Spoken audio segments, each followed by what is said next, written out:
Hello everybody. I hope you can hear me. Let me know if you can hear me.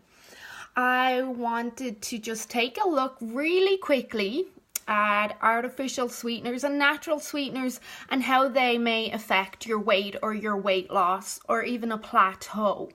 I usually come up with 1,000,001 ideas when I'm doing stuff to talk about, but this one was this topic came up a few times and I recognized traits through my clients and questions they ask.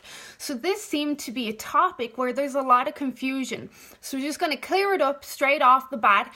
And trust me, really trust me, I hate being the bearer of bad news. I hate having to tell people the truth and how it really works, because I know sometimes the truth hurts. Hi Mish, don't forget to send your weight. Hey Lori, hey Chantal.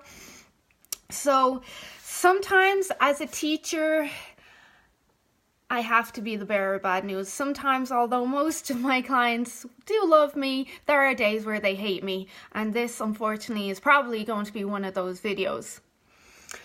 So when we look at, and the research is there, the studies are there, when we look at sweetness, so sweetness and how it affects the body and how it causes the body to respond in a certain way. Hi Bernadette. We can understand why maybe weight may be a bit slow to fall off, or maybe we're plateauing. So sweetness, when we look at sweeteners, everything sweet. We'll narrow it down to sweetness. So sweetness can be the taste of sweetness. It can be the smell of sweetness, or it can be thinking of sweetness. Your thoughts are very, very strong. So just thinking about sweetness or having something sweet can cause your body to respond in a certain way. And what is that way? This is where the bad news comes. So that way is an insulin response. So for some people, just thinking about having something sweet or smelling something sweet, or they're preparing something sweet, can cause their body to release insulin. Now we know that insulin is our kind of fat driving hormone, or our fat storage hormone. Insulin, the little insulin guy takes the glucose guy's hand and he says, come on, we got to put you somewhere. So that will either go into muscle cells, tissue cells, or into fat cells. And unfortunately for us, when we look at insulin resistance, every cell in our body becomes resistant to insulin except fat cells. So fat cells are always there with their doors open saying, come on in, I'll take you, come on in. So when we look at then, okay, we take all that into consideration, that for some people, tasting the tiniest bit of sweetness is going to cause an insulin response. Then we look at, and I'm going to talk purely about my clients here, because although this content is for everyone, I do put out most of my content for my clients to use. So I'll look at my clients who may be fasting. And by now they should understand the difference between a dirty and a clean fast. But if they're fasting, okay, in the morning, and maybe their weight has slowed down in their loss, or maybe they've plateaued for a while, and I'll ask a few questions and we'll see what's going on, and maybe they're using stevia. Okay, so stevia in their tea in the morning, in their fasted zone. These are my socks. So in their fasted zone, they're using stevia in their tea. Now that sweetness of the stevia, even though there's no calories in it whatsoever, that sweetness could cause that client to have an insulin response.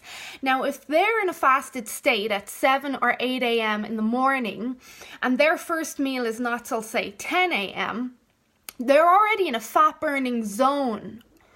But having that bit of sweetness is going to cause their body to say, hey, now your body doesn't know, and we've been over this, your body doesn't know the difference between sugar from oats, sugar from fruit, sugar from a tablespoon of sugar, sugar from sweetness. Your body's going to just see, hey, there's sugar, we're going to use sugar. So you get that bit of sweetness, insulin is released from the pancreas.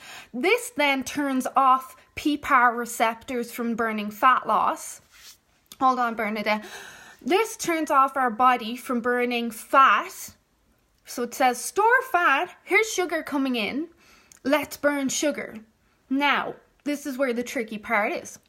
So you go into a fat storing mode for the day and you're burning sugar. Then you got this insulin response.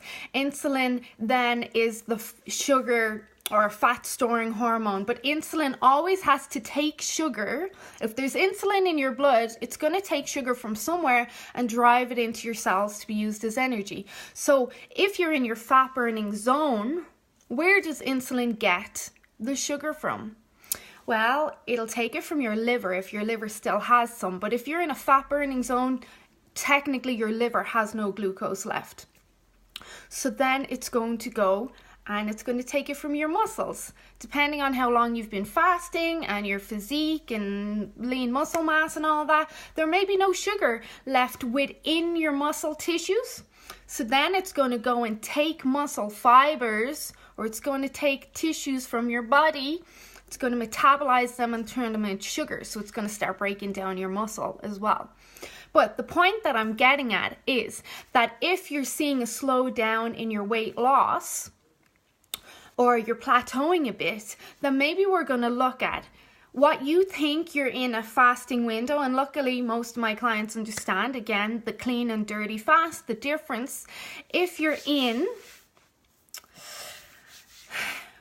you believe you're in your fasting window and you're having some stevia because you think, and I do know a couple of my clients do this, you think, well, this is going to be okay because there's no calories in it. You may be the one that is sensitive to that smell or the thinking or that tiny taste of sweetness. Because let's remember, if you're using stevia, stevia can be up to 600 times stronger than a teaspoon of sugar. And most people are not breaking it down into the correct ratios. We're just doing a couple of drops. So you're getting a big jolt of sweetness. And the pancreas is going to release a lot of insulin there. And that then, of course, is going to put you in fat storage mode.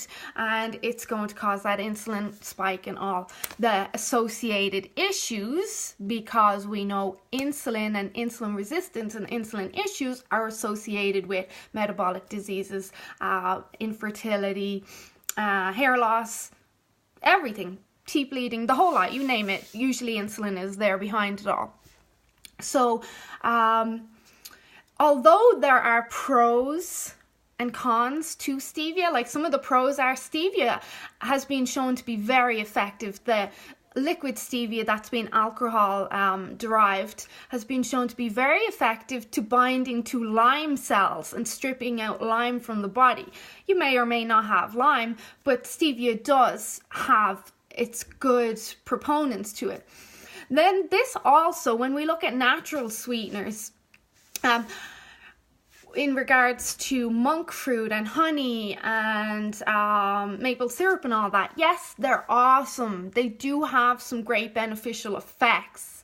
And we do have them within consideration where we understand what they're doing, how we're using them, we time them. And this is what I teach all my clients. We time them. We know when we're having them. We understand how food interacts with the body, because that's so important.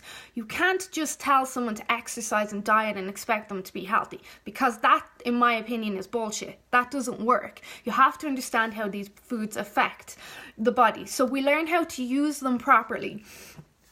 But in saying that, if you're using raw honey in your tea in the morning, and you just so happen to be slower at losing weight or plateauing a bit, we know honey is non-insulinogenic, but the sweetness, so that means the honey, depending on the quantity, obviously a half a cup of honey is not going to stay in your liver. So depending on the quantity, like a quarter teaspoon in your tea, that's non-insulinogenic in the sense that it stays in your liver. It restores liver glycogen.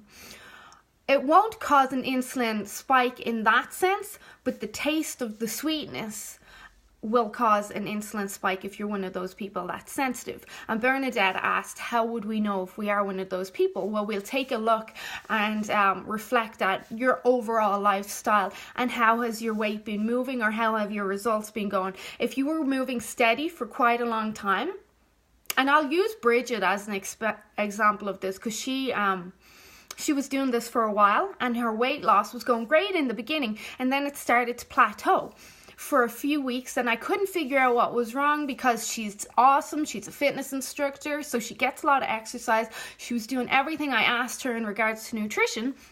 So then I'm like, okay, well, what are you putting in your tea in the morning? What's happening in your fasted window? And then I take a look at it. And overall, throughout the day, although she was using raw honey, throughout the whole day, she was having about 2 tablespoons of raw honey on top of whatever other sugars were in her diet.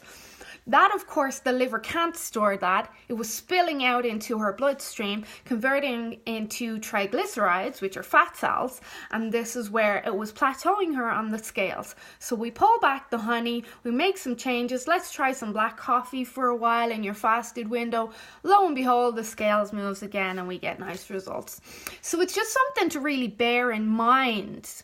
That's what it is. So Bernadette, like, you're working with me, so I'm going to tell you I think it's this, this, and this. But it's something for those of you that don't work with me. It's something to bear in mind. Where may I not be fine-tuning what I'm doing to get the results that I want? And this goes for both artificial sweeteners and natural sweeteners. And that's really it. That's it. That's how it works. So we're signaling your body to release insulin and to store fat, when that could be the one thing that's messing up your results. There's one client in particular I'm thinking of, and I know in the morning she does some liquid stevia in her tea or her coffee in the morning. And her weight loss is a little bit slower than everyone else's. And she does everything else great, but the weight loss is a little slower. And in that sense, I believe I've brought it up with her before, but in that sense, it's up to like kicking the habit. It's getting over that whole habit of having something sweet in your tea. It's the mindset of saying, I don't enjoy, or I can't have coffee without something sweet. Believe me, I've been there. I was 260 pounds. I was totally addicted to junk food and sugar. I know what all the withdrawals and the stages are like, but you can absolutely do it. And there's a big, huge, as everybody knows now, a huge component of mindset to do it. And how badly do you want your goals? How badly do you want to be healthy and get there? And really, your taste buds turn over every 3 days. Every 72 hours, you have new taste buds. If you can kick the habit of having something sweet in your tea or coffee in the morning, I guarantee you'll start to enjoy it a lot more, because those taste buds then they calm down, or they shut down the sweet dominant taste buds, and then the other taste buds associated with real flavors like umami and salt and fat, they become more dominant. So you taste stuff better and differently. And like I always say to my clients, it's not that you become more disciplined with saying no to sugar and sweets and craving. You don't get better at doing that. They just don't happen. If you can understand how the taste buds work and you train them properly, the cravings and the sweets just don't happen. But you absolutely have to give it 3 to 5 days so those taste buds can regenerate and turn over. Julie, thank you. I got it yesterday from Hudson Bay. And that's it. That's the end of my ramble. Have a good day. I hope you found this super informative. Any questions, pop them below and I will get back to them later. But stay safe, stay warm, and for my clients, enjoy your refeed day. Bye-bye.